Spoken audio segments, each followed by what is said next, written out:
Dans le livre de Luc chapitre 4, versets 5 à 8, le diable a élevé Jésus-Christ et lui a montré tous les royaumes de la terre et lui a fait cette proposition. Je te donnerai toute la puissance et la gloire des royaumes de la terre, car cela m'a été donné et je la donne à qui je veux. Si donc tu m'adores, elle sera tout à toi. Jésus-Christ lui a dit, il est écrit, tu serviras le Seigneur ton Dieu et tu le adoreras le Seigneur ton Dieu et tu le serviras lui seul. Voici la proposition de Satan à Dieu, la puissance et la gloire des royaumes de la terre qu'il a proposé à Jésus-Christ et qu'il propose aux hommes. Et il demande en contrepartie que les hommes l'adorent. Dieu aussi a fait sa proposition à l'humanité qui est la suivante, contenue dans Jean 3, 16. Dieu a tant aimé le monde qu'il a envoyé son Fils unique afin que quiconque croit en lui ne périsse point, mais qu'il ait la vie éternelle. Dieu nous propose aussi la vie éternelle, le paradis, par opposition à Satan qui nous propose la gloire, l'honneur, l'élévation, la grandeur de la terre, si on l'adore.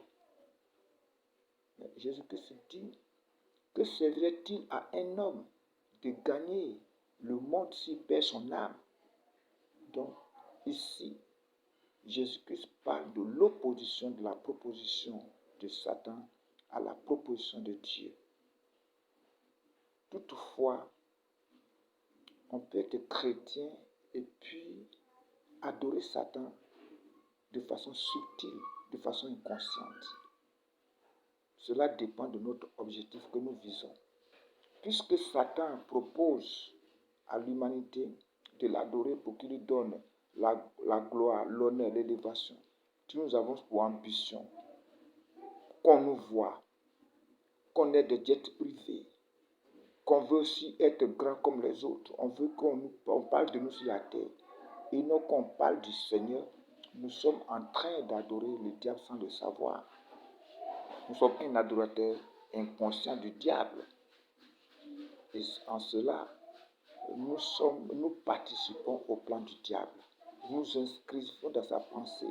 Il y a un cantique qui m'étonne, qui dit, cette année on parlera de moi.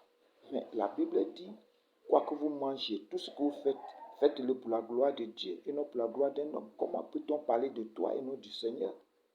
Et donc nous pouvons adorer le diable de façon inconsciente si nous avons pour ambition, pour objectif, qu'on nous voit, que de dominer sur la terre, et non pour nous-mêmes, et non pour la gloire du Seigneur.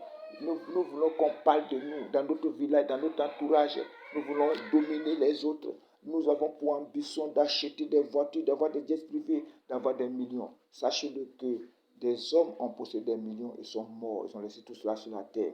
Mais ce que le Dieu nous propose, c'est le paradis, c'est l'éternité. C'est pourquoi il dit, cherchez premièrement le royaume et la justice, et toutes choses vous seront données par-dessus tout.